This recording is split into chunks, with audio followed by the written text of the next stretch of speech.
All right, and welcome to Fast Break Breakfast NBA podcast. My name is Keith Parrish, and I'm here once again.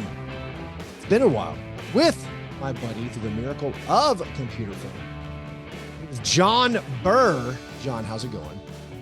Only our YouTube listeners can see this, but can you push a button for those curtains to open? I can, but not where I'm seated.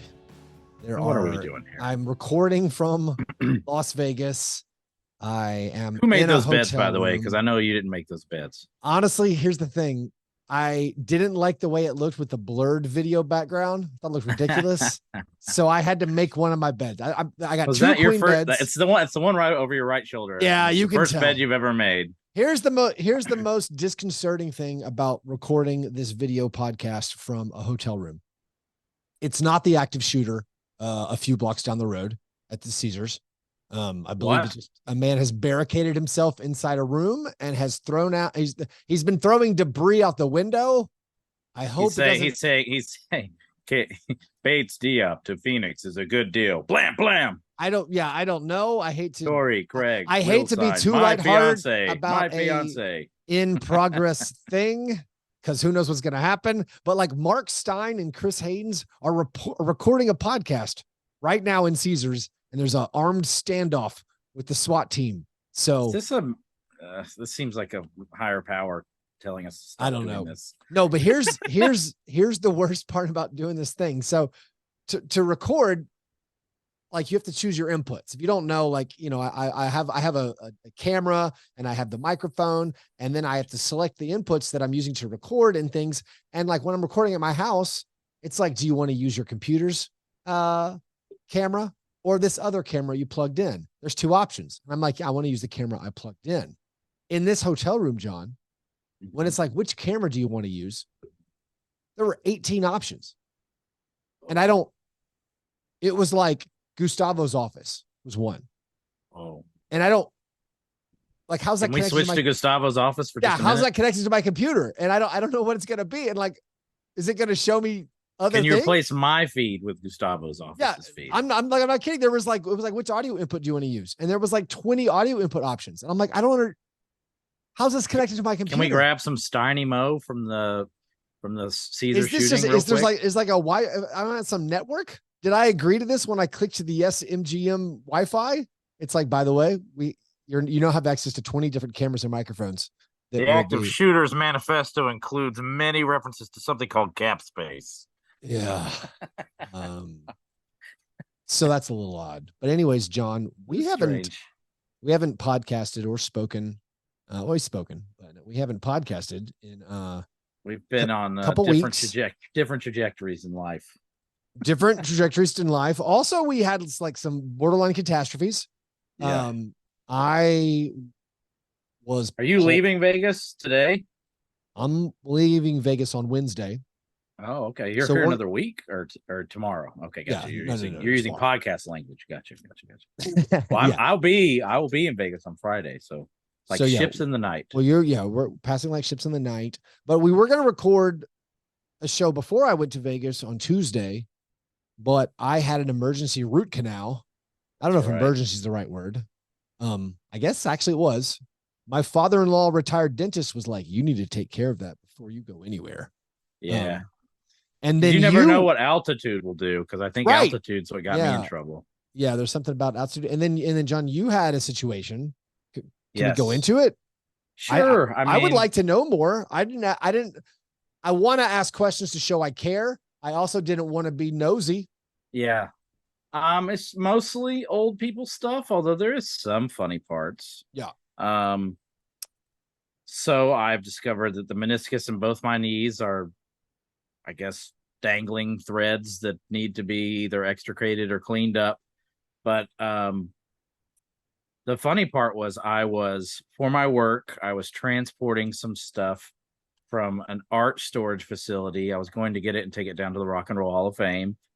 And I was moving around. I need to just do some archival type stuff. And I was standing on the top of a ladder, not unlike, I kind of felt like Red Panda up there. I can't, or maybe Slide Deck. Yeah, amazing you're the slide deck. amazing sleigh deck on the chairs. I was handing a box of of what I thought were important archival materials down to someone who, first of all, I'm not supposed to be moving anything. No. Like I'm just supposed to be there in like creative capacity. But we get there and you basically conned into moving 100 boxes just so that we can get to the stuff that we need. So I'm moving all these boxes, and I'm standing at the amazing slide deck, and I'm standing almost at the very top of the ladder, which is really scary. So I have a new appreciation for these halftime workers or whatever we're gonna call them. And I just feel something in my right knee. It didn't pop like they say. It was just like I felt my knee turn into jelly, and I didn't fall. Just but I knew that I couldn't move. Yeah. And I had to explain to these people that I don't really know. Like I'm at the top of this ladder. I'm like, hey, I can't move. And I'm 100 pounds more than you. So you can't come get me. Yeah. We're going to have to assemble something for me to fall onto. And I'm going to need to trust fall onto it. So you guys need to find, I wish I could use the artist name. You guys need to find some things for me to fall onto. And what we ended up finding where this artist is big enough. There was a bobblehead giveaway of this person at a sporting event. Okay. We found like 6 or 7 boxes of bobbleheads for me to trust fall into. And I fell into them. And when I landed on them, they exploded everywhere. And then I didn't know this, but the bobbleheads start playing the song. This is a very insane, reminiscent of the Philip Seymour Hoffman stunt fall for Mattress Man. Yes, for all of you with the Punch Drunk Love DVD that ages. The extras. If there's any special features, we call 40-year-old hipsters out there, everyone knows this. But that, I mean, it gets better too, because I'm in New York when this happens, and I go to an urgent care clinic. Yep. And they're like, okay, you should have surgery now. Yeah. And I'm like, I have a 3-year-old. I need to go back. And they're like, well, you shouldn't fly. Why can't you fly? Just the air pressure and clotting or something? I guess I had internal bleeding in one of them. Oh. In one of the knees. And it was just, I think they even thought that maybe flying is what made it go crazy. Because I got right off a plane and then started doing this stuff. He's like, you shouldn't fly. And but if we can do surgery here, and then we can get you home as soon as possible. So in my infinite wisdom, I'm like, no, I need to go home, and I'll have the surgery there. So 15 hours later, riding in a U-Haul truck, worst 15 hours of my life. I'm home. I go to the doctor here. He's like, it's another doctor, and this may have happened in New York also. I don't know. Another doctor. He's like, we need you to have surgery as soon as possible. I'm like, okay, great, that sounds good. That doctor goes away. Another doctor comes in. He's like, so next available surgery date is 28 days from now. It's just like, but I just had 2 doctors say I need it right now. He's like, well, the next available surgery. I mean, he just repeated himself. Wow. And I was just like, well, what do I do? Yeah. It's like, you just need to wait. And I'm like, well, can I do stuff? Can I walk? He's like, no. I'm like, can I see another doctor? So then I talk to a different doctor, and I've got these 2 monstrous knee braces that I put on to walk around. Yeah. And then I call yesterday because I can't not work for 30 days. And I travel for work. I'm like, can I fly? And he's like, I think it's okay to fly now. I was like, why couldn't I fly 10 days ago? He's like, well, there's just some concerns. It's like, what are you talking about?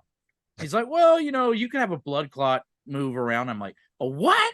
Like, am I going to die? Well, if you it seems like I'm no doctor, John, and neither are you. No. It seems like sitting for 15 hours in a U-Haul van. It was pretty bad. Seems pretty bad for blood clots. It was pretty fatal. I left parts of myself, but it's been pretty miserable. But I'm going to fly. I hope I don't. Of course, I had friends like send me links about people with broken ankles dying from blood clots. Be like, I don't know, man. It actually made me think of NBA athletes quite a bit. Like, how do they do all this flying with all these tears and broken bones? Well, maybe that's why Wembanyama's first game was so bad. He just, get off the plane. He's like, I mean, just the creakiness alone. Yeah. I need 48 hours to recover from a plane ride now. So you had your thing where like you got hurt, and then that was a few days before I had my tooth thing. Like my tooth thing happened like July 4th weekend. And yeah, that's not good. So it was like Friday. This is also a thing where like, so my wife, she works in medicine. And so like, I always tell her everything that's wrong. And eventually she's just like, I'm like, you know what? I can't tell her something's wrong unless something's like really wrong. Cause like, right. she's like, yeah, your leg hurts. Cool. Yeah. Everybody's leg hurts. And so we're traveling over the July 4th weekend. And like, at one point I'm like, all my teeth hurt. And I'm like, is that to the point where I Googled it? I'm like, what does it mean when my teeth hurt? Because it was like, it felt like all of like my whole head. But this is the kind of thing where I can't be like, hey, honey, all my teeth hurt. She's like, you are such a wimp or something. And which might be true, but it got progressively worse. And suddenly I localized it. I'm like, you know what? I think it's just the top teeth. And then by like Sunday, I'm like, I think it's just it's one of the molars in the back on this side. And I realized every time I ate or drank, there was like this slowly growing pain that then would start to take up my whole head, but it was definitely correlated. But I don't say anything because also we're like, I mean, I'm in Cincinnati. I don't have a dentist. My dentist is my retired father-in-law and he doesn't live in town. And so on the way back, we're driving home on July 3rd. And at this point, I'm like, I told my wife, I'm like, hey, I think I have a tooth problem. It really hurts. And then she's dubious. And she asked me to describe it. And I'm just like, if I drink water, 10 minutes later, I'll have a headache. And she's like, you're such a loser. Like, it doesn't, that's not a normal thing. I'm like, I'm pretty sure it hurts pretty bad. So then finally she's like, all right, we'll get home and call my dad. So I call her dad and he's much more sympathetic. He's like, take a skewer, like a shish kebab skewer and try to bite down on it on each different point of the tooth you think it is and see if anything happens. And so you go to the store, you get a shish kebab. Yeah, we actually had one. We had a skewer. Oh, okay. Wow. I do this on July 4th and I'm like, I can't cause it to hurt. Pushing on it doesn't hurt, but if I eat, it'll hurt. And again, my wife's just rolling her eyes like this. Can't believe. I hope you saved this necrotic tissue molar to give to your wife. Put it under her pillow. So we did that we did that. Actually, I think that was like July 4th morning.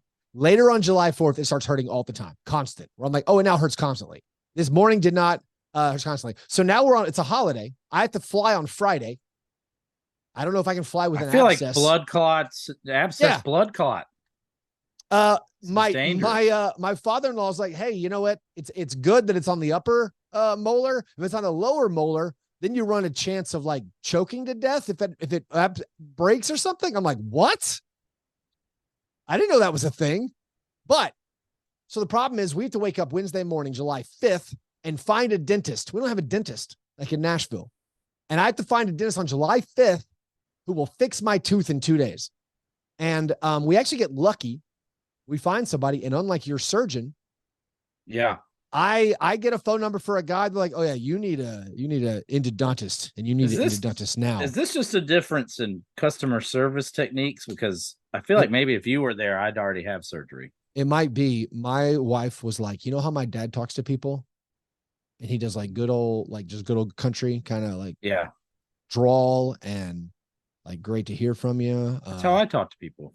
Yeah. Well, I did it. I mean, I went for that. I made the receptionist laugh twice. Okay. I'm like, I got to fly for this workshop on Friday. And I just kept getting sent to different managers, basically. Yeah. You need to talk to this guy. So I drive out 30 minutes from Nashville, John, middle of nowhere. Have this guy look at me, takes it out. They do everything. He's like, yep, that's pretty messed up. You need a root canal. And I'm like, great. When can we do it? And he's like, how about 2? And I'm like, oh, let's rock and roll. The only negative besides having a root canal, which was not fun, besides missing the podcast, which was not fun, was we did this whole thing under the assumption that we had dental insurance. Nope. Turns out only my wife has dental insurance. Yeah. So now you're poor. So now it's like, well, there goes all the money I made in the last month. One of your kids' college funds kaput. Right. Yeah. And so now it's like, well, we can't even establish it. Yeah. I mean, this is what we've built. I mean, I only have this job for the insurance. We That's why thought I do it. the sick That's thing why is I we do thought we had insurance. We had health it. insurance. Like we hadn't been doing dental insurance because we had a dentist in the family who was taking care of us. And this like, oh, my dad's retiring. This year we'll sign up for dental insurance. So we did. But it only took on one person. Like it apparently the form was filled out wrong. So like my wife has dental insurance. None of the kids don't. And I don't. And the sweet tooth guy doesn't. What are we doing here? Yeah. They asked. I feel you. Here's the thing, John. When they were in there with the drill, they found Mike and Ike's inside the tooth. Yeah. They're like, there's a Mike and Ike in here. That's crazy. I've never seen that. I would believe you if you had said milk dud. Well, honestly, the father-in-law was like, wait a minute, what's that candy you like? Is it hard? Because he's real concerned. It looks like Jolly Ranchers are like Jolly Ranchers just annihilate everyone's teeth. Like you should never, ever eat a Jolly Rancher. I'll never forget pulling pieces of Jolly Rancher out of my tooth and wondering if I just yanked out my entire molar. They like shatter people's teeth constantly. That's like like Jolly Ranchers are probably created by dentists and distributed into the world, much like the CIA caused the crack epidemic. Like, yeah, dentists probably hand out Jolly Ranchers to drum up business. But anyways, that's why we haven't podcasted in forever. We haven't the last time we podcasted, it wasn't even agreed upon that the Rockets would send 5 second-round picks and 4 players for the right to sign Dillon Brooks to a 4-year, $86 million contract. Kudos to him. Kudos to him. But anyways, we got to talk about some basketball. I got to go to the gym in just a little bit to watch some even more Summer League. But to what degree did the Dillon Brooks deal suck the air out of any excitement you might have had for the Rockets being a good team in a few years? Dude, there's nothing like watching Jabari Smith look like the best player to ever play Summer League. And watch Amen Thompson turned his ankle, so we didn't get to see much of him. But like Tari Eason is just crushing people. And Jabari Smith is dropping 30 points every game. He hits the most unreal buzzer beater. Tari Eason throws the best inbounds pass ever. Just lobs it up to a big man. He's like, I don't know. It's just like knowing that your player is going to catch the ball. You don't have to throw it hard, throw it tall. It was perfect play. And knowing all that they're all going to come off the bench behind Dillon Brooks. They're all going to be poking bears next year. It's wild. I don't quite understand what the Rockets did. I'm into the Rockets. I've decided to cast off all my previous hatred of the franchise because of Jabari Smith, because of Tari Eason, because of the promise of Amen Thompson, because of the awkwardness. So it's Amen. So I'm gonna have to learn a new pronunciation of Amen. Amen. Amen. I don't know. Okay. I've been trying to learn the names. I know it's Asar Thompson on the Pistons. Yes. I don't know. I've heard both. I heard a guy saying Vitaly Potapinko constantly, and it threw me off. And I was like, I've been saying Potapinko my whole life. And here's John. I've been saying Potapatinko. Well, that's just way wrong. But so you'll love this, John. I went to Pete Pranica and I said, hey, Pete, just a question. Serious question. Use your equity here. I said, serious question, Pete. I'm gonna use some of my juice right now. What's the proper pronunciation of Vitaly Potapinko? Pete? Yeah. And he said it's Potapinko. I was like, I've been saying that my whole life, but every Summer League broadcast, the people have been saying the other way. Anyways, so apologies for getting the names wrong. Apologies, Amen Thompson or Amen. I don't know. But let's talk some Summer League. Let's talk some other stuff. And of course, we have to talk breakfast before we do any of it. John, what have you had for breakfast? Have you been able to? Are people bringing you food? Are you just Cracker Barrel? I Cracker Barrel for breakfast. Oh, it was delivered to me. Uncle Herschel's? Uncle Herschel's is gone, Keith. What? Not on the menu. Scoured it. Directed my friend who picked up the food for me to ask what happened to it and could I order it off menu. You know what happened? Uncle Herschel got canceled. Seems likely. Yeah, they uncovered. Was Uncle Herschel Walker? Herschel Gordon Lewis. That just shows how society's falling apart, John.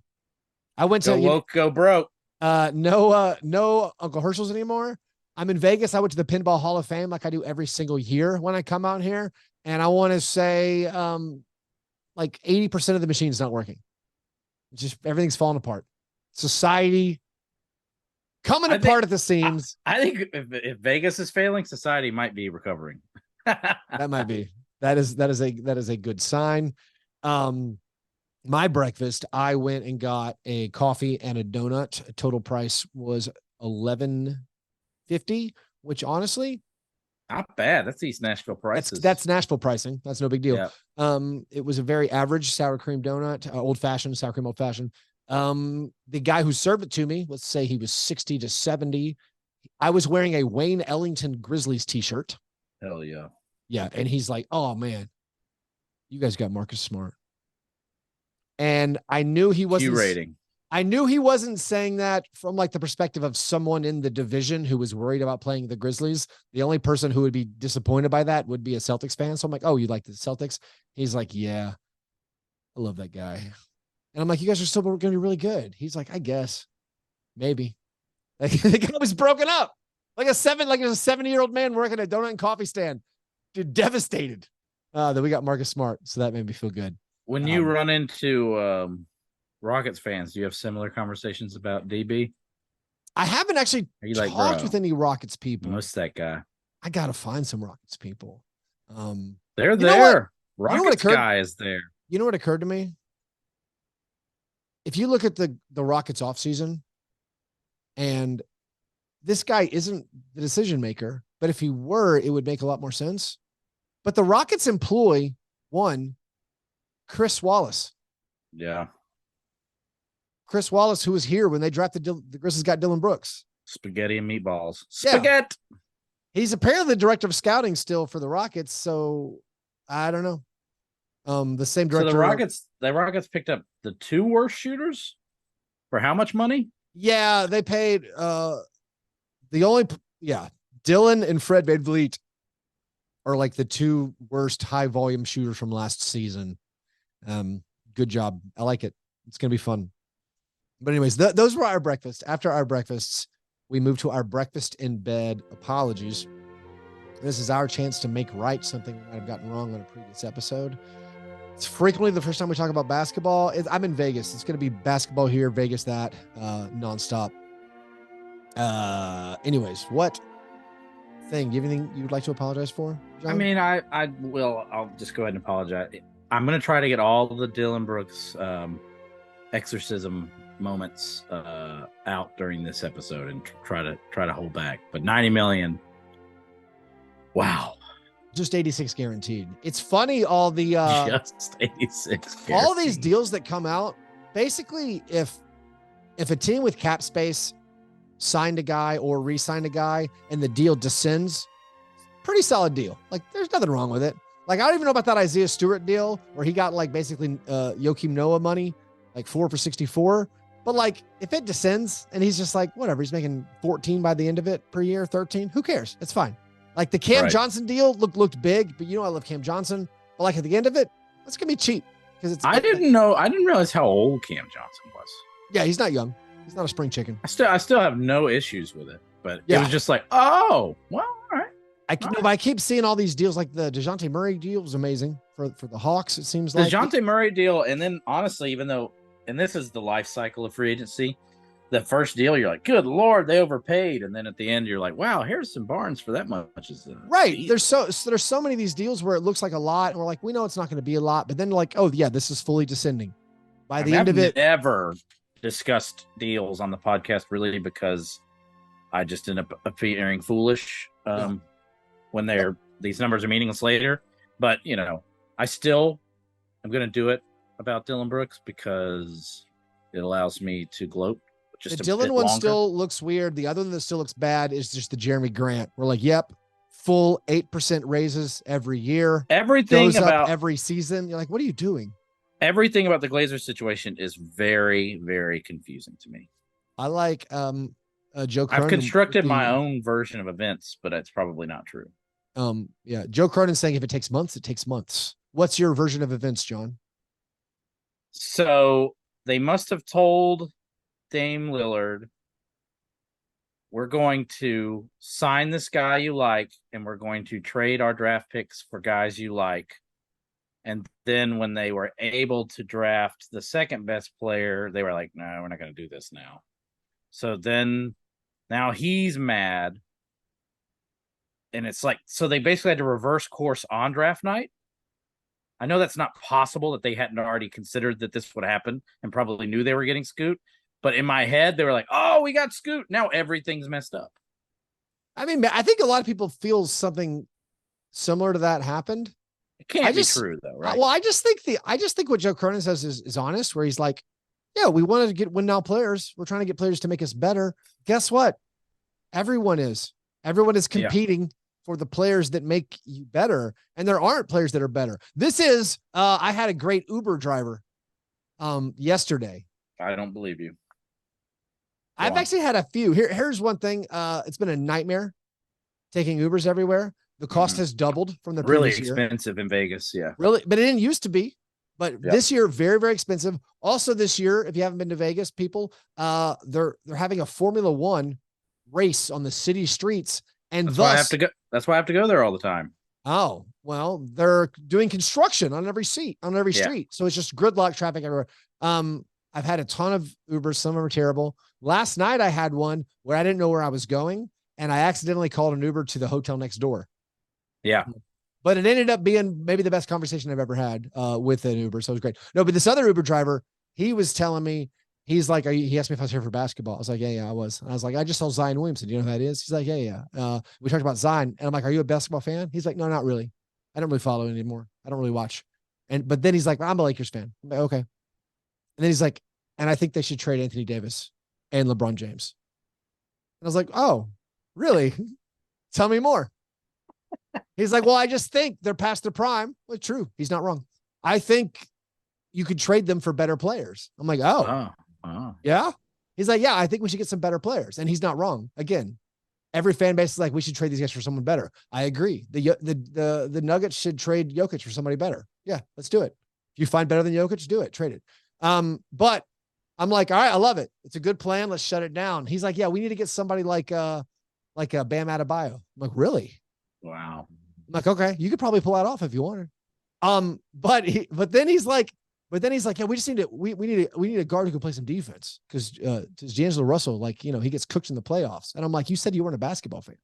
Yeah. And then I'm like, well, you guys signed a guy from the Heat who's a pretty good defensive guard. He's like, that guy got benched in the finals. And I'm like, this guy said he wasn't a basketball fan. And then this guy is more qualified to have a podcast than I am. No, absolutely. And then at the end, he was like, man, you know what? Have you seen Taco Fall in person? He's huge. I was like, you know about Taco Fall? You started this off by saying I'm not a basketball fan. I don't. He did not want to talk to you initially. He brought it up. He's the one who was like, are you here for basketball? It was really funny. That man was dying to talk about basketball and didn't want to admit he was a basketball fan, but he also wanted the Lakers. His favorite just got used a pickup technique called negging was just used on you. Maybe. I don't know what he got out of it. But whatever he needed, hopefully. My apology, John. On draft night I made a handful of Dwight Powell jokes. Like, oh, it's over for him. The Mavericks keep getting centers. They keep adding bigs. No. Turns out they're bringing him back on a cheap deal. He's coming back for 3 years, third-year player option. So I apologize, Dwight Powell. Nothing to worry about on draft night. They still got JaVale. They got Maxi Kleber. They got Dwight Powell. They got Derek Lively. They got Rashawn Holmes. And I hear they're looking for a big because they're not sure they have the right fit. So I apologize, Dwight Powell, for getting that wrong.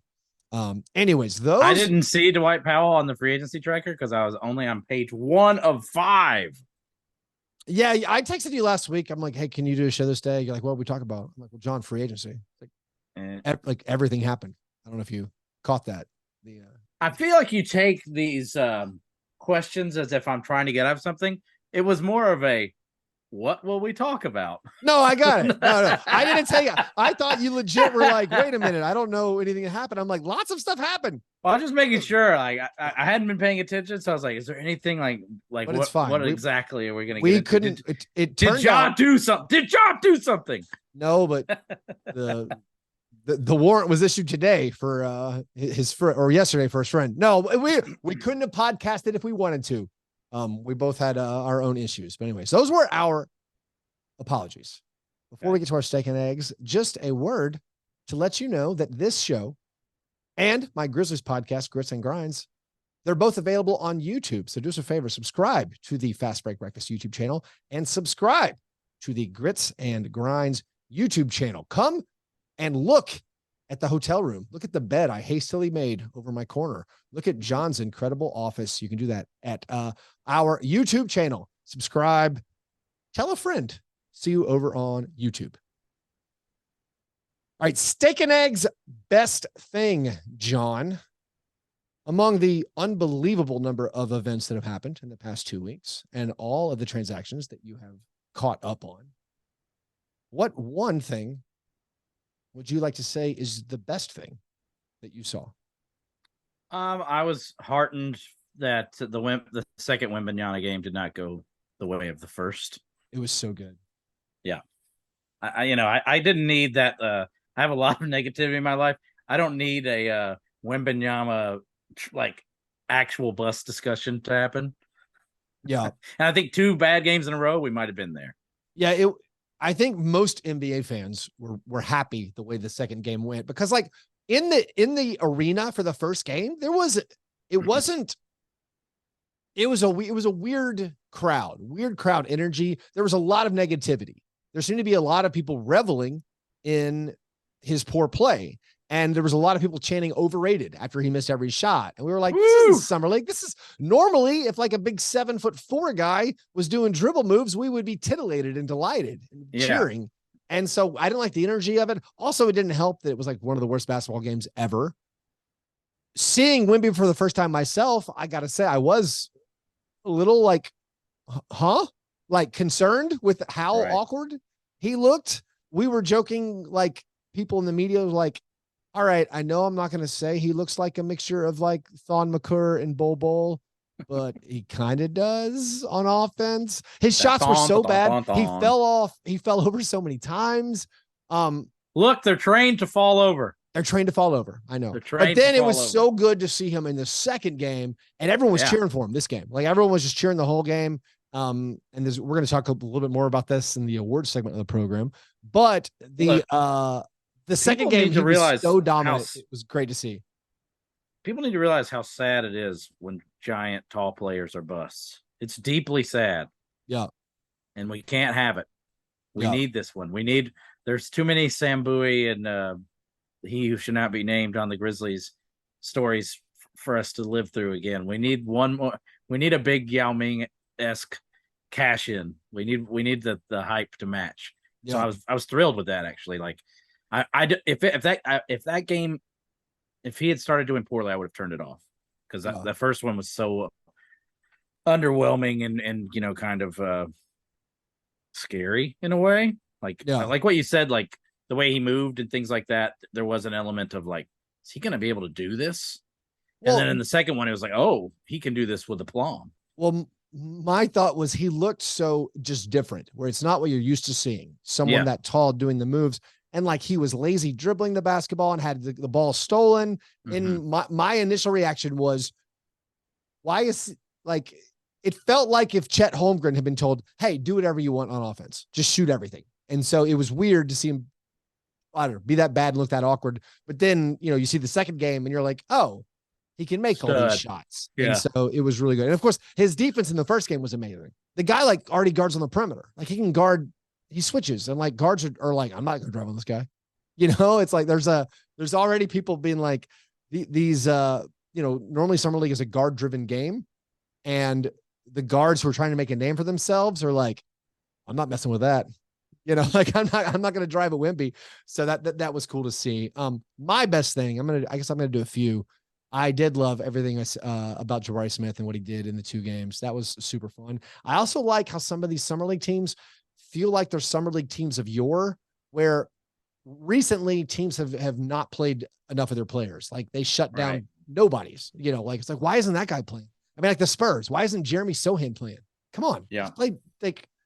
If you didn't make the All-Star game, I started point guards. He was their starting point guard for a while last year. Yeah. I feel like if you're a first or second year player who's never made an All-Star game, you should be at Summer League. And I do feel like the Rockets kind of did it. I feel like the Pistons kind of did it. They have Jalen Duren and Jaden Ivey. James Wiseman is still awesome. They're fun. But Pistons roster is they're awesome. bad, but the summer league roster is awesome. Jalen Duren looks incredible. Yeah, he's RoboCop. Yeah, his dribbling and passing has been great to see. That's another part of Jabari's game. He's been dribbling the ball a little bit easier. That's been fun. Even like the Pacers summer league team, like they just brought dude like Nimhard's playing, Matherin's playing, Jarris Walker guy looks fun. Isaiah Jackson's playing. Like I like that these teams are bringing.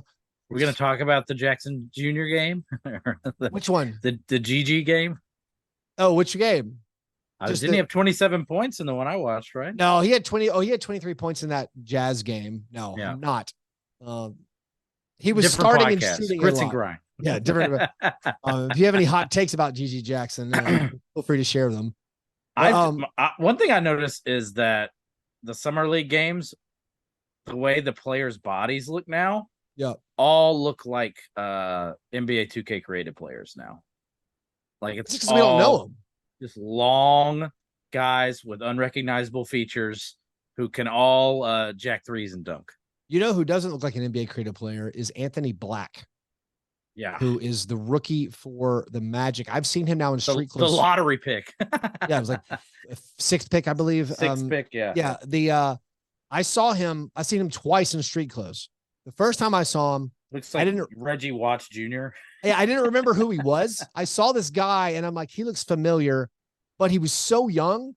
I was like, this guy might have been in a movie or something I saw. Because he just looked like a young guy. His hair is like a giant. He's a sketch comedian. Yeah, he looks like a sketch comedian or something. And I was like, who was that guy? Like he was just wearing like gym shorts and like a black t-shirt and like slides and looked very casual. And then I saw him at the game. I'm like, oh, that was Anthony Black I saw. But then I saw him again last night and now he's wearing like sweatpants and like he looks like a stand-up comedian or something. Like he's so young. I mean, I know I'm getting older and the rookies are always 18 or 19 or whatever, but this guy is like baby faced and slight. And it's like, he looks like he's definitely still in high school. I watched him a lot in college, but he looked more athletic than I remembered. Yeah. He seemed incredibly explosive and athletic. And I just love to think back that I think this is the draft where I feel like 7 Arkansas players were taken. Yeah. And the one who looks most like, one of the Cosby kids is the best one and the youngest one and the first one taken. So I don't know. It's going to be, I'm all in on this Arkansas draft class, especially the one that the Celtics took who has alopecia. So Jordan Walsh. Did you have anything to report about Jordan Walsh? I haven't seen him play. I heard he left to get one game with an injury. People are like, well, he's done. And then that's a sign of quality. But then he came back and played. So see, normally they put you on ice. Yeah. If you get hurt and you're done. Oh, speaking of put on ice, John, you might like this fashion or this strategy I used. I kept some leftovers. I went to a nice meal last night and the food was so good. When we had some leftovers, I'm like, it feels bad to throw them away. I guess I'll box them up and maybe if I'm lucky, they make it back to my room. So they did, in fact, bring it back to my room, but I don't have a refrigerator. I have a packed mini fridge that's like, if I move anything, I get charged for moving the bottles. So I made a temporary refrigerator in one of the sinks in the bathroom. I just put the towel down, stopped it up, filled it with ice, like I was trying to save a human kidney for transport. This is all Jack Reacher stuff. Yeah. And so I put the bag, I put the box, the to-go box. Did you wash your one pair of clothes? Yeah, it was in a plastic bag and I stuck it in ice and just let it sit there all night. It kind of leaked this morning. Like there was still a few cubes in there. And the first thing you do as an operative when you go into a unsecure location is unscrew the smoke alarm and make a makeshift refrigerator. That's right. As you wash your today's garbs. I carry 200. You learn how to preserve your to-go order. I carry 100 unmarked American bills and 100 euros at all times. Here's another best thing. I'm real excited about the NBA in-season tournament. Yes. And I like a lot of it. And I think it's going to be in Vegas, right? The semifinals and finals are going to be in Vegas. I like also that it's also good for you to know where you're going to die because I feel like this is what this is leading. I think it's 2 trips a year to Vegas. Oh, I'm not going back. No, there's no chance. I also like that still the players are confused by it. Like I don't think they still don't maybe the messaging was poor from the league, where like they don't still understand that it's like part of the actual season. Yeah, I saw Xavier Tillman being like, I think maybe the in-season tournament's just for young guys. Like, we're not gonna play. I'm not gonna play in the thing. And it's like it's regular season games. It just counts. Yeah, dude. So I think it's gonna make November super interesting. I think it's fun how they timed it so Ja Morant will miss the entire thing. That part's a little funny and strange. Kudos to him. I also think I like anything with a group play. I think we've talked about this before. I got into like watching the Champions League soccer because I stumbled upon a Wikipedia article about how teams qualify. And I was like, wait a minute, like one team from Estonia and one team from Moldova and one team from Latvia, like they all play. And then that team goes and plays like the fourth worst team from the third tier of Switzerland. And then the winner of that group. And like the way it just kept going and going. Yeah, anytime you can hear Switzerland playing in Swiss rounds, you're always intrigued. Any tournament that's convoluted, I'm interested in. Yeah, and anytime like there's like a grid and it's marked with X's and O's and triangles. Right. And so in even the group play aspect, man, I like a group play. You're telling me tonight's game against the Jazz is group play? I'm in. And so I am excited. I do think one thing that wasn't hammered out perfectly, besides the name, is the tiebreaker situation. There's going to be a ton of tiebreakers. I mean, there's going to be a ton of ties. Like you're only playing 4 group games, which is not a lot. And everyone's going to be 3-1 or 2-2. You know, it's going to be 3-1, 2-2. There might be 1 4-0. There might be a couple 0-4, but like everyone's going to have the same record, 3-1 basically. And you're going from 30 teams to 8 teams with only 4 games to play. So it's going to be, everyone's going to be tied. There's going to be like a 6-way tie. And the tiebreaker, it's point differential, which is a hilarious tiebreaker for basketball. It really is. So I'm interested. One, do coaches care? Do players care? Will they run up the score if they have the opportunity? Will they clear their benches if they're winning? Man, it changes the calculus quite a bit. It is against this like unspoken rule to try to score at the end of the game if you're winning. Well, now Zion's going to love this. There's going to be a lot of people. Go get that dunk, man. Go make. Oh, they're running the clock out. Go get a steal.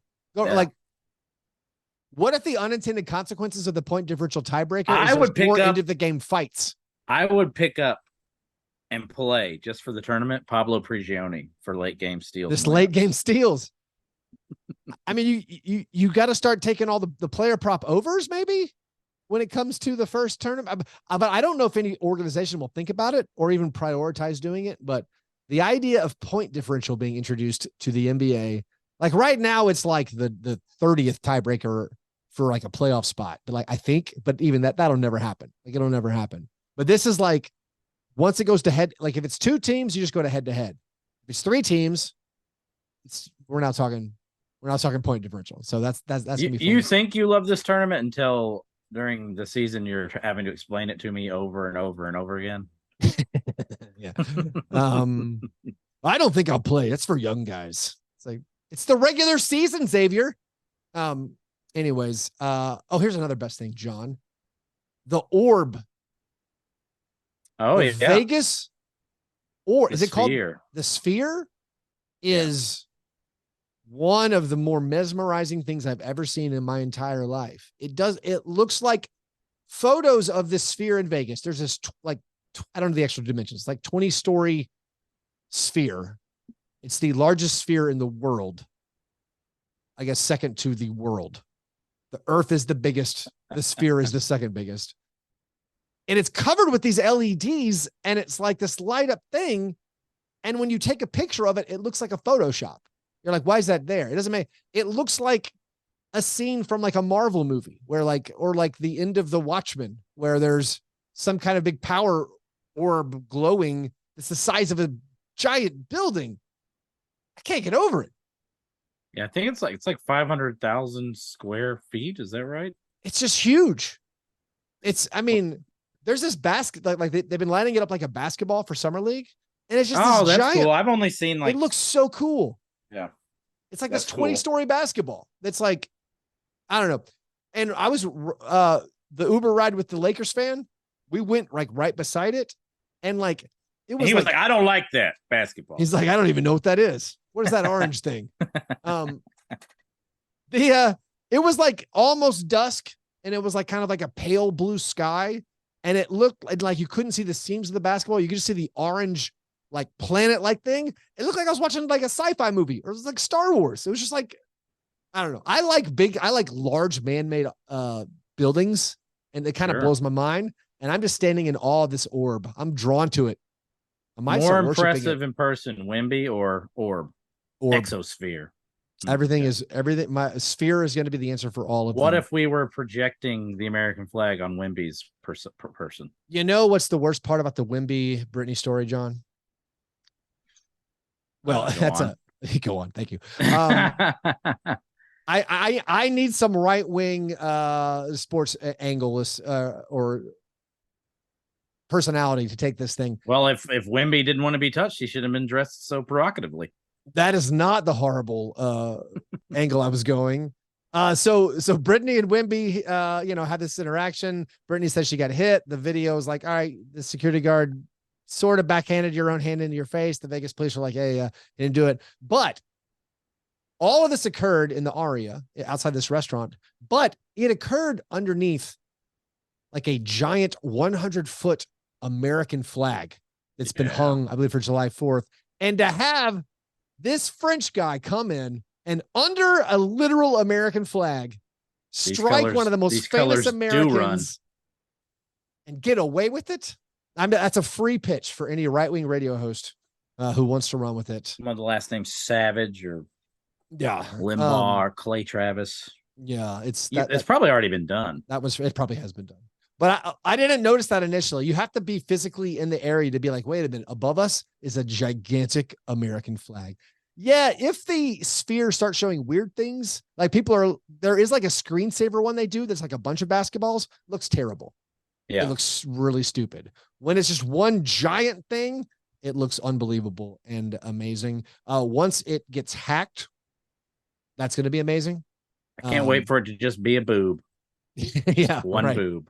One lone boob. Those are our best thing. The opposite of our best things is our cream of wheat worst thing.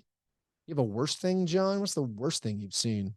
You're going to Summer think League or free agency or anything else. You're going to think it's stupid, but Bruce Brown going to a different small market team kind of broke my mind a little bit. Yeah. Because it like destroyed a myth that I had in my head that was kind of protecting me, that the reason we can't get players is because of who we are, etc. And then for Bruce Brown to go to an even worse team, I was like, oh man, we can get players. We just don't. Well, we didn't have the payoff money for this. Yeah. The Pacers are paying him. He got paid a lot of money for this season, and like he's not coming back. Probably he's doing a 1-year study abroad. Essentially, right. He's like, yeah, I'll take a 1-year, $23 million lump sum payment. I mean, feels like pretty good business by Bruce Brown. It's great business. I mean, especially since he's exceeded expectations at every turn, it feels like this is just the next logical step. I could imagine lots of teams were like, "Hey, Bruce, we will give you our full MLE." Like the Lakers, we'll give you whatever it is. We'll give you 3-year, 39 or whatever, 4-year, 50. Just come to us, and you have all the trappings of being a star in LA and what we play with LeBron. Or even the Grizzlies are like, "Man, we need you. Here's the money. Here's the full MLE." And the Nuggets are just like, "Bruce, stay with us. Take 1 year, $8 million. You'll make it up next year. We'll pay you big once we have your bird rights or whatever." And then the Pacers swoop in. They were like, would you like to make $23 million for one season? Yes, huh? And if we keep you, you get another $23 million and you can be a free agent next year. Yes. So they paid him. Good job by them. The Pacers are the only team that did something aggressive with their cap space that makes a lick of sense to me. Right. Like, I don't like the Spurs got some stuff for like taking in the Reggie Bullocks of the world, but like, why didn't the Spurs offer a more difficult contract to Cam Johnson? Cam Johnson's going to be cheap in 4 years. Like, why didn't the Pistons offer all their money to Cam Johnson instead of taking in Joe Harris's contract? Like, I don't know. It seems like, why didn't those teams make a big run at Austin Reeves and make the Lakers actually pay for Austin Reeves? Like, worst case scenario is Austin Reeves deal seemed amazing. The Austin Reeves deal is amazing for the Lakers. The Lakers offered them the most. That's another thing I could have put as one of my worst. Is I felt like the Lakers offseason was awesome. I think it's been a very good offseason for the Lakers. I think keeping Rui and D'Angelo Russell for who cares what the price is? You're keeping your own free agents. And you keeping together a team that was to me like the third best team in the playoffs. And then you get Gabe Vincent in the door. You get Taurean Prince for almost nothing. You get like just useful players, and then the Austin Reeves deal is great. I don't know why the Pistons and whoever the Rockets. Why did the Pistons, Rockets, or Spurs just offer? You're not going to overpay. The Rockets had a very special place for their money to go. Even just the gamesmanship of making the Lakers pay full price. I know. I don't understand. Like the Jazz did it, thankfully, for Paul Reed. Yeah, Ainge did it. Like that's what an Eastern Conference team should have done that. They now have. That's one of those things where it makes me wonder if this is another thing where we as fans have a disconnect about player value, and maybe maybe like we all think we're like, yeah, this guy's really legit, and maybe the league doesn't think that Austin Reeves is legit. I think it's more likely it's price fixing. Oh. Or it's more likely it's collusion between the owners to be like, yeah. Listen, I'm not going to drive up the price on Austin. Well, why Reeves. does that have to benefit the Lakers and not the sweet Sixers? Right. I just like it doesn't make sense to me that like if this is literally a competitive league, if this were a fantasy basketball league, it's like when you're in the auction draft and you're like, do not let him get Joel Embiid for $20. Like who has somebody's going to drive that price up? Can we issue format and just let me ask you your please. Favorite and least favorite signing? Oh, for free agency? Yeah. Can't be a re-sign. Has to be someone who changed okay, you know what? teams? You know what? I do like one re-signed. You can be a re-sign, that's fine. Well, I don't. My least favorite, not for the team. My least favorite for me personally is I'm really angry the Suns got Josh Okogie and Eric Gordon both on the minimum. Okay. The Suns off season is incredible.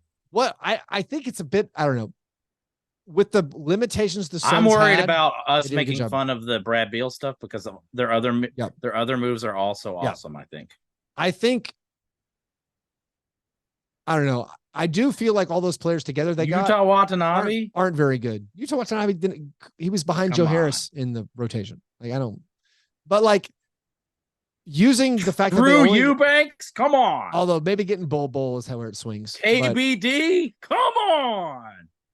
The worst signing for a player who changed teams, that has to be Dylan, right? Yes. I think Dylan's a useful player. When you include the rules, we gave up on Usman Garuba, Josh Christopher, Ty Washington, and Patty Mills, who's just like what he's a guy, and we included 5 second-round picks just to make this signing instead of making an offer sheet for Austin Reeves or Cam Johnson or I don't know, or just Bruce Brown. I mean, that just blows my mind. I'm trying to think. My least favorite, I think, was Kyrie. Probably the Kyrie one's tough. They gave him. It came out today. They gave him a 15% trade kicker, which is also hilarious. Like, wow, why, man? I'm so locked into summer league. I can't even remember if I'm like forgetting any. Like, no one changed teams that matter, no right? One changed teams really. I'm into. Let me get hipster on it. I'm into Nickeil Alexander-Walker. I thought the Timberwolves did pretty fun. Like I've decided that I'm into all these weird. They kept him. I've decided I'm going to be closely monitoring the Timberwolves situation. You know what signing I really liked? I really liked the Mavericks bringing back Seth Curry for, is this the third or fourth time? The Mavericks tour of duty. The Mavericks getting Seth Curry back, I thought was It's going to Dallas nice to play in Dallas, like serving in Vietnam. I don't know. You do get drafted. I'm trying to think of the best. Yeah, probably. I guess I'll probably go with Seth Curry. I think the Fred VanVleet thing is fine, and that is what that team needs, even if it is going to be the overpay. Trying to I'm now scrolling, figuring out. Yeah, I don't think there's any other. Go to page 4 of 5. I think Malik Beasley for the minimum. Why I like not? That one. Yeah, for the Bucks, you're just buying low. We're gonna gloss over Derrick Rose. I asked somebody who I asked somebody close to the situation. Can Derrick Rose still play? No. Absolutely not. Is the response I got. So great. No. When Tibbs gives up. No, he's here. He's here to take care of our point guard. That's a great usage of your roster spot. He's here to appease Ja Morant, I think, I think that's what we're working with. Is this our new thing where we just get extra weirdo players now and have to cut draft picks every year? Is this part of the Grizzlies experience? The Rockets just dropped 3 first-round picks in the last 2 years. We're not cutting any draft picks. Kennedy Chandler, who cares? He's playing summer league. I cared. You're a Vols fan. Admiral Schofield's player option was declined. The Grant Williams trade, I thought that was really good for the Mavericks. That makes sense to me. I think that's good. No, here's my worst thing, John. Can't wait to see him barking at Luka. It's gonna be so good. Here's my worst thing. I think it's just the Hornets. Just in totality, the Hornets. Okay. I mean, first of all, they had those CLT jerseys that are ugly and maybe a little. That's another thing that could end up on the Sphere. Yep. They drafted Brandon Miller, who, best case scenario, accidentally helped someone get murdered. He stinks, it seems like. I know it's just summer league. I know Trae Young missed a bunch of shots in summer league, and missing a bunch of shots in summer league is not that big of a deal. Their team shot 30% in consecutive games at summer league. Everyone they drafted for the last 2 years, I think there's a guy named Nick Smith. They had Kai Jones, James Bouknight, and Brandon Miller. Every one of those guys garbage. just none of them can shoot. They're bringing back Miles Bridges.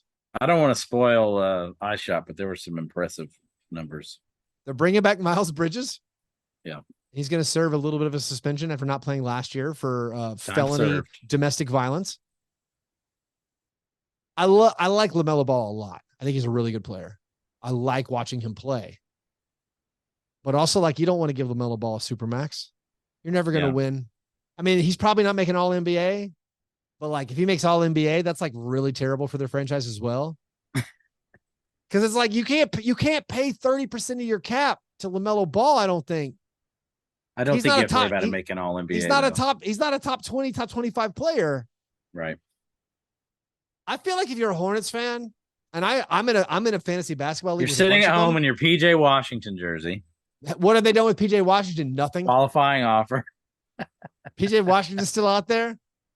Kelly Oubre, who, fine, move on from him. No problem.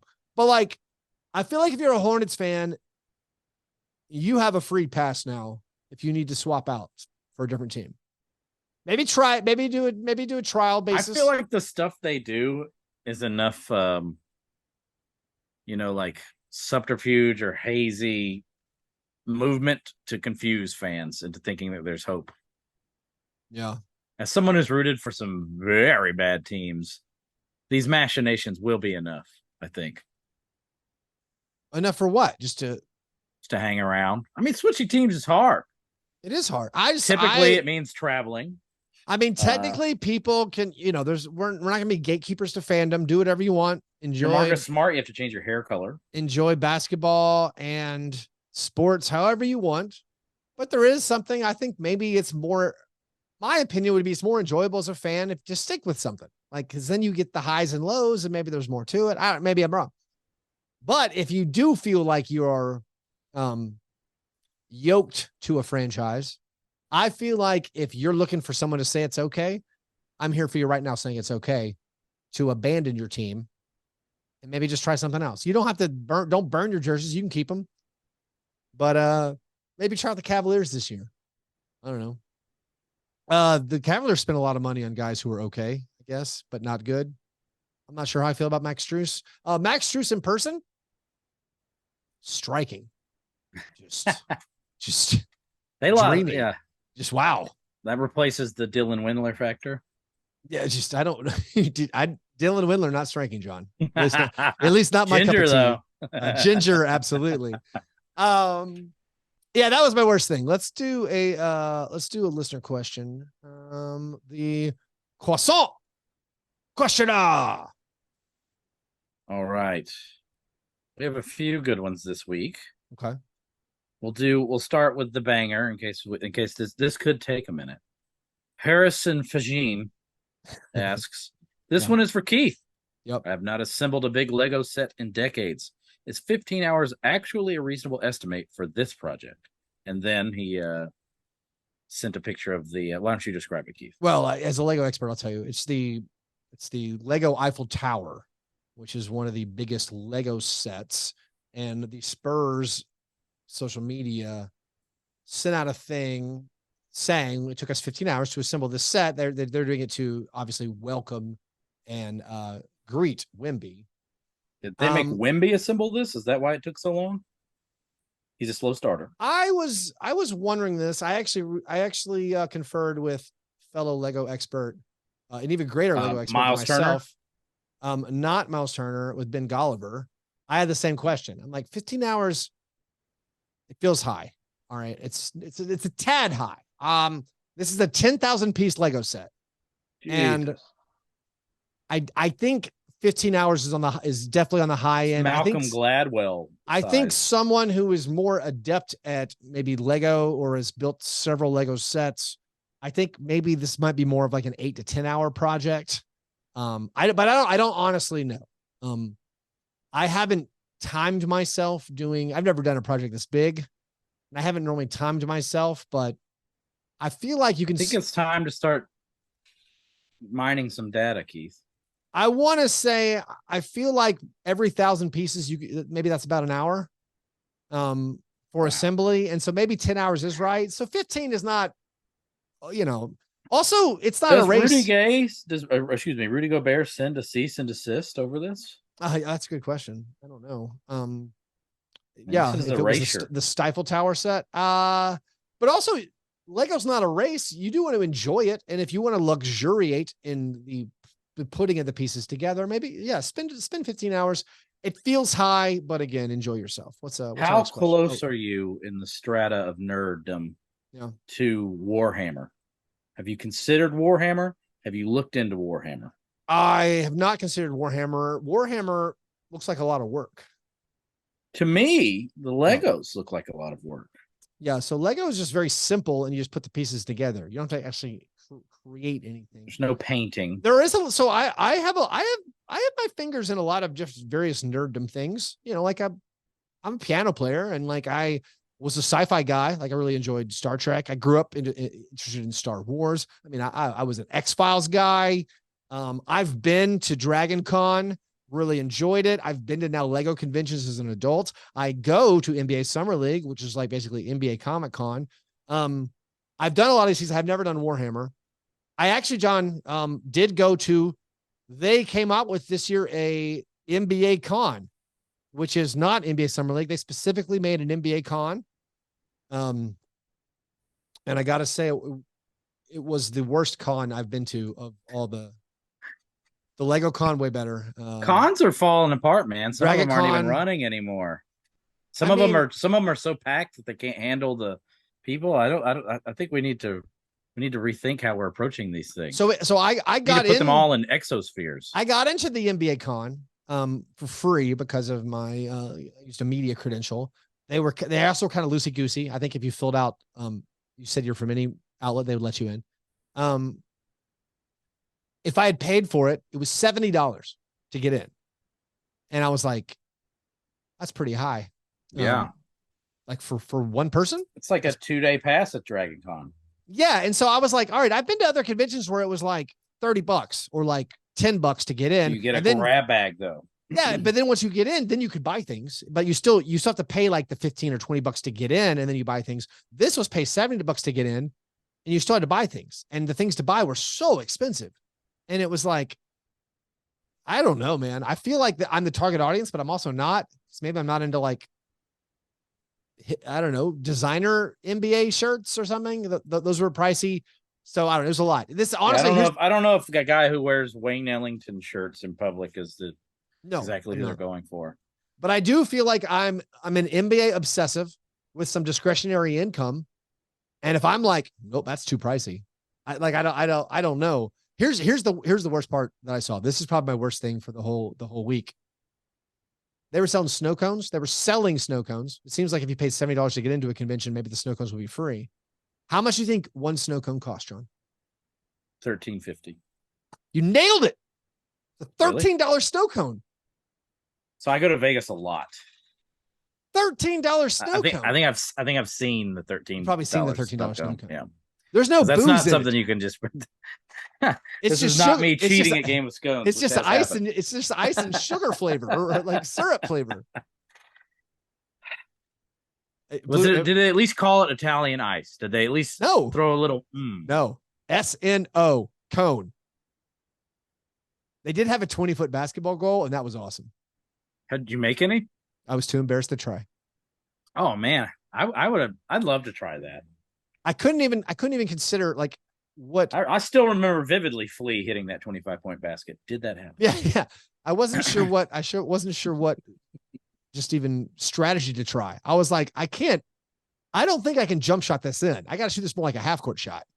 And then I was like, I don't know. Yeah. Oh, you definitely can't jump shot it in. Yeah. I think I'd have to go super Rick Barry. I saw some reach down into my ram. Yeah. I thought about like, should I try to like granny shot this? But no, I saw some 9-year-old jump shot it in. I was very impressed. I feel like there's a strong chance I could get injured attempting this shot. That was a lot of it. There was an actual basketball court with like kind of like. What about a highlight delivery? They were playing knockout, and I'm like, man, I'm pretty good at this game. Knockout's the best. And then I was like, but also I don't want to like blow my Achilles or tear my meniscus. Yeah. In Vegas, and then have to drive home for 30 hours. This Zoom interaction has taught me quite a bit about your personal grooming. In what way? I think you do a lot more cleaning up of your facial hair than I realized on a day-to-day basis. I don't clean my facial hair at all. What do you mean? Really? Yeah. Well, this is good lighting. I'm really. I gotta say, I think it might be the hotel shampoo. I texted my wife. I've been having good hair days every day. I don't know what's going on. I think it might be the hotel shampoo. Well, I guess you do shampoo your beard, don't you? I never thought about that. It's lustrous. Thanks you. I'm glad you like the lighting. Let's do one more question. What's our one more question? Oh, okay. Let me get back into the it's box. I had a feeling that one would go long, and I thought we were done. But Owen Lopez O'Neill asks. It appears to me that there has been a substantial increase in the number of players wearing a single leg sleeve. Most seem to wear it on their dominant leg. Is this just a fad, or has there been some advancement of spandex technology that helps the players? So I believe I can answer this. Yep. Those are compression sleeves. Yep. And they're wearing them on their dominant leg, probably because there are niggling injuries there. Yeah, because they're hurt them. Yeah, because I'm wearing one now, and I've been told to wear them on the flights. So I guess if you're just having trouble in that one leg, you would wear it on that one leg.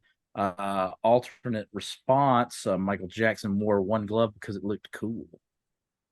Yeah, so NBA players are no longer, for a long time now, they weren't allowed to wear like shooting sleeves for style. I don't know if that was a David Sternism, but you had to have an actual injury. But it does feel like maybe they're getting a note from your doctor that I need a leg sleeve. Isn't that hard? Pretty easy. Maybe those it's are getting an Adderall prescription. Yeah. Oh, are you in pain? I think you do. Oh, how about this? That was one thing I also discovered through this knee injury thing is I had to go through quite a bit just to convince them that I wasn't a street person. Well, I mean, honestly, every prescriber, like, they're not being rude to you. They're trying not to go to jail. Because everything I do that involves the medical community seems like driven by lawsuits of some kind. It is. It is. Everything's like, if you can get convicted for like, you can get like 20 years in jail if you overprescribe pain medicine. And it's like, doctors are terrified, man. You can get murder charges. Hey, guess what? All the OBGYNs in Tennessee are leaving. Good job, everybody. Good job. We had it all. Anyways, yeah, I think it's a mixture of injury and yes, also fashion. I think the players are liking to wear. Now that I have these compression sleeves, I'm probably going to be one of those guys. Yeah. It's a conversation piece, Owen. Yep. Are you doing leg sleeve and short shorts? Is that your summertime garb? I will probably do leg sleeve under slacks. There we go. Now we're talking. Mostly because I'm not how proud you were of it. I'm not on shorts. I'm not a shorts on plane person. I know that pretty much, and much to my delight, wears yoga pants on planes, but I'm just not. I'm not ready to be that comfortable. I did buy my first, like, you can't see my pants, but they're like fake business slacks. Oh They're yeah, actually I know might what as those well are. be sweatpants, but Right. they look like business slacks. I do wear those on flights. Yeah. No, I've worn pants every single day in 115-degree Las Vegas. That's right. That's the correct puritanical shame. Yeah, I'm an We adult. bring to this. NBA media for summer league, they wear whatever they feel like. It's the only thing where they don't dress up or like. But I'm like, no, I wish wear pants. Short season refers to the length of my socks. So I am in short season with some ankle socks. Anyways, thanks guys for the questions. If you want your questions submitted on air, you have to become a Patreon supporter. Do that at patreon.com/Fastbreak Breakfast. Also, we had one more question from Magnus asking if the croissant questionnaire will come back. Probably. Just a heads up. We will very likely start doing some Zoom videos that will be Patreon working on it only. More details on that later in the week. But yes, Magnus, the croissant question air will come back. We'll try to get a Victor Wembanyama quote telling us how to pronounce croissant. And that will in fact return. If you want to get involved with those things, you want to get involved with those things, you have to be a Patreon supporter. Join us at patreon.com/ yes, John? Our Patreon only Slack informs me that it's not just a shooting. There's also a man going on a nude rampage. And what do we have to update this? Flamingo and Harris. I'm honestly as interested in this as I am in the active shooter, which we probably should have provided updates. But I think we've been desensitized. Well, everyone is still just standing and watching the standoff.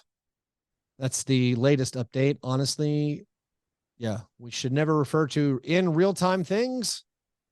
This takes me back to... No, it's fine. This takes me back to like being in college and watching Columbine and then being like, oh my God. That was the... Yeah. So has anyone checked on Royce Young's status? Anyways, patreon.com on that note, patreon.com/Fastbreak Breakfast.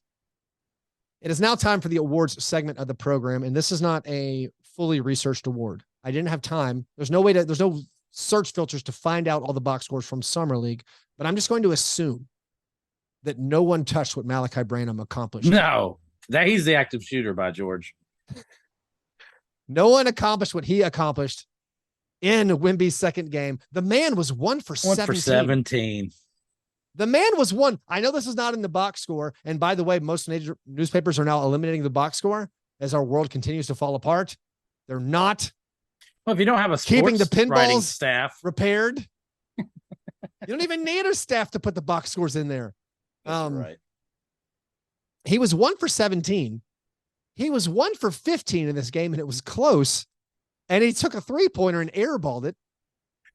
And then they were down by 4.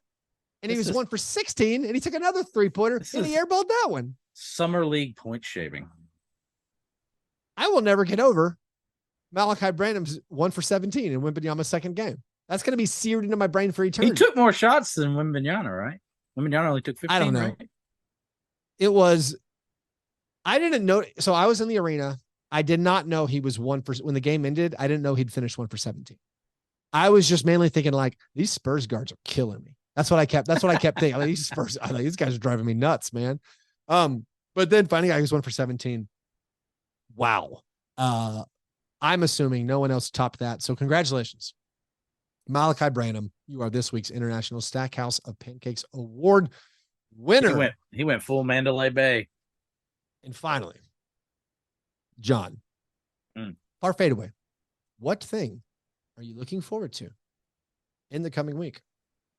I'm mostly still wanting all this tournament fallout to see exactly how it's going to be like fit into our regular season. I feel like the more information we get about it, the more we'll learn from it. I'm really looking forward to players understanding that they do have to play in it.